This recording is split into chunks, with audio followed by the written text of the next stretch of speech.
नमस्कार. वय 50 असो, 60 असो किंवा अगदी 90, अनेकांना पायदुखी, गुडघेदुखी किंवा सांधेदुखीचा त्रास होतोच. पण या वेदनेवर एक असा नैसर्गिक उपाय आहे, जो या समस्येला अगदी मुळापासून दूर करू शकतो. आज आपण त्याच उपायाबद्दल सविस्तर बोलणार आहोत. हे वाक्य किती खरं आहे नाही का? जेव्हा पायांमधली ताकद संपते तेव्हा खरंच माणसाचं स्वातंत्र्य संपतं. ही पायदुखी फक्त शारीरिक वेदना देत नाही, तर आपला आत्मविश्वासही कुठेतरी कमी करते. छोट्या छोट्या कामांसाठी सुद्धा दुसऱ्यांवर अवलंबून राहावं लागणं, ही भावना खूप त्रासदायक असते. मनात सतत एकच विचार येतो की मी पुन्हा कुटुंबासोबत फिरायला जाऊ शकेन का? किंवा नातवंडांना उचलून घेऊ शकेन का? खरं तर ही वेदना आपल्याला घरात बंदिस्त करते आणि आपल्या प्रत्येक इच्छेवर मर्यादा घालते. आता ही समस्या किती मोठी आणि सामान्य आहे हे पाहूया. एम्सच्या एका अहवालानुसार 65 वर्षांवरील तब्बल 75% लोकांना सांधेदुखीचा त्रास होतो. याचा सरळ अर्थ असा आहे की आपल्यापैकी जवळजवळ प्रत्येकाच्या घरात ही समस्या आहे. आणि ही गोष्ट फक्त वेदनेपुरतीच मर्यादित नाहीये. जागतिक आरोग्य संघटनेचा इशारा आहे की हाडं कमकुवत झाल्यामुळे पडण्याचा आणि फ्रॅक्चर होण्याचा धोका 3 पटीने म्हणजे 300% वाढतो. त्यामुळे याकडे दुर्लक्ष करणं खूप धोकादायक ठरू शकतं. अच्छा, तर या वेदनेचं मूळ कारण तरी काय आहे? आयुर्वेदानुसार शरीरातला वातदोष म्हणजे वायू वाढल्याने हाडांची झीज होते. आणि आधुनिक विज्ञान काय म्हणतं, तर सांध्यांमधील कार्टिलेज म्हणजे 2 हाडांमधली जी गादी असते ती झिजते आणि सोबतच कॅल्शियमची कमतरता, यामुळे हा त्रास होतो. पण यावर एक अगदी सोपा आणि प्रभावी उपाय आहे. आज आपण अशा 5 चमत्कारी बियांबद्दल जाणून घेणार आहोत, ज्यांना निसर्गातील सुपर फूड्स म्हटलं जातं. या बिया वेदना कमी करून हाडांना आतून मजबूत करण्याचं काम करतात. चला तर या उपायाला सुरुवात करूया. यातली पहिली बी आपल्या सगळ्यांच्या स्वयंपाकघरात अगदी सहज मिळते आणि ती आहे तीळ. आता इथे बघा, हे किती आश्चर्यकारक आहे. 100 ग्रॅम तिळामध्ये दुधापेक्षा तब्बल 10 पट जास्त कॅल्शियम असतं. विचार करा. फक्त कॅल्शियमच नाही, तर यात झिंक आणि तांब सुद्धा भरपूर आहे. आणि हे दोन्ही घटक हाडांना मजबूत बनवण्यासाठी खूप महत्वाचे आहेत. 68 वर्षांच्या शांतीताईंना गुडघेदुखीमुळे उभं राहून स्वयंपाक करणंही जवळजवळ अशक्य झालं होतं. पण फक्त 15 दिवस, फक्त 15 दिवस योग्य पद्धतीने तीळ खाल्ल्यानंतर त्या काय म्हणाल्या माहितीये? आज मी 2 तास उभी होते आणि माझ्या गुडघ्यांनी मला पूर्ण साथ दिली. आता आपण आपल्या दुसऱ्या बीकडे वळूया. ही बी सांध्यांसाठी एका नैसर्गिक वंगणासारखं म्हणजे ग्रीससारखं काम करते. ही बी आहे आळशी. आळशीमध्ये ओमेगा 3 फॅटी ॲसिड भरपूर प्रमाणात असतं, जे सांध्यांमधली सूज कमी करतं. इतकंच नाही, तर हे सांध्यांमधलं नैसर्गिक वंगण वाढवतं, ज्यामुळं हाडांमधलं घर्षण कमी होतं आणि चालताना जो तो कटकट आवाज येतो ना, तो पूर्णपणे थांबतो.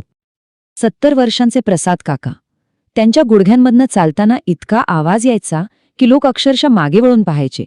पण आळशीच्या बिया खायला सुरुवात केल्यावर फक्त 3ऱ्या आठवड्यात त्यांनी सांगितलं, अरे वा, आवाज गेला आणि वेदनाही कमी झाली. आता तिसरी बी पाहूया. अनेकांना रात्रीच्या वेळी पायात पेटके किंवा क्रॅम्प्स येतात. त्यावर ही बी म्हणजे अगदी रामबाण उपाय आहे. आणि ती आहे आपले मेथीचे दाणे. 75 वर्षांच्या कमलादेवींना पायात पेटके आल्यामुळे रात्रीची झोपच लागायची नाही. पण फक्त 10 दिवस भिजवलेले मेथीचे दाणे खाल्ल्यानंतर अनेक महिन्यांनी त्या पहिल्यांदाच शांत झोपल्या. चला, आता चौथ्या बीकडे वळूया. ही बी हाडांची दुरुस्ती करून त्यांना पुन्हा तयार करण्याचं म्हणजे रिबिल्ड करण्याचं काम करते. ही आहे भोपळ्याची बी. भोपळ्याच्या बियांमध्ये झिंक आणि मॅग्नेशियम हे 2 घटक भरपूर प्रमाणात असतात. हार्वर्डच्या एका अहवालानुसार शरीरात पुरेसं झिंक असेल तर हाडांच्या फ्रॅक्चरचा धोका 40% कमी होतो. 72 वर्षांच्या नरेंद्र काकांना नेहमी वाटायचं की त्यांची हाडं अगदी काचेसारखी ठिसूळ झाली आहेत. पण भाजलेल्या भोपळ्याच्या बिया खाल्ल्यानंतर अवघ्या 3 आठवड्यात त्यांच्या हाडांच्या मजबूतीमध्ये म्हणजे बोन डेन्सिटीमध्ये चांगली सुधारणा दिसून आली. आणि आता शेवटची 5वी बी. ही बी पायांना पोलादासारखी ताकद आणि लवचिकता दोन्ही देण्याचं काम करते. ही आहे चिया बिया. चिया बियांमध्ये ओमेगा 3 प्रथिने आणि फायबर तर आहेतच, पण सगळ्यात महत्त्वाचं म्हणजे ह्यात असलेली अमिनो ॲसिड्स शरीरात कोलॅजन तयार करतात आणि हेच कोलॅजन हाडांना लवचिक बनवतं. भिजवल्यावर या बिया एक जेल तयार करतात जे सांध्यांसाठी नैसर्गिक वंगणासारखं काम करतं. चला, आता ह्या 5ही बियांबद्दल आपण जाणून घेतलं, पण ह्यांचा जास्तीत जास्त फायदा मिळवण्यासाठी त्या कशा खायच्या हे सोप्या पद्धतीने समजून घेऊया. ठीक आहे, तर आता सर्वात महत्त्वाचं, या बिया खायच्या कशा? एकदम सोपं आहे. बघा, तीळ आणि भोपळ्याच्या बिया त्या फक्त हलक्या भाजून घ्यायच्या आहेत आणि बाकीच्या 3 म्हणजे आळशी, मेथी आणि चिया बिया यांना रात्रभर पाण्यात भिजवून वापरायचं आहे. आता वेळ पण लक्षात ठेवा.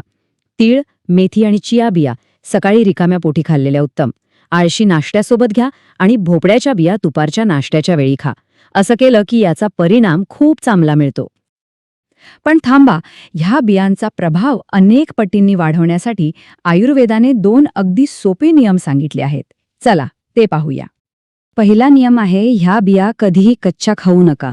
त्यांना नेहमी भिजवून किंवा भाजूनच खा, कारण असं केल्यानेच त्यातील पोषक तत्व शरीराला व्यवस्थित मिळतात. आणि दुसरा अत्यंत महत्त्वाचा नियम, ह्या बिया खाल्ल्यानंतर 15 मिनिटं सकाळच्या कोवळ्या उन्हात बसा, कारण सूर्यप्रकाशामुळे शरीरात व्हिटॅमिन डी तयार होतं आणि हेच व्हिटॅमिन डी कॅल्शियमला हाडांपर्यंत पोहोचवण्यासाठी आवश्यक आहे. तर मग ह्या 5 बियांचा आपल्या आहारात समावेश करा आणि शरीरात होणारा तो सकारात्मक बदल स्वतः अनुभवा.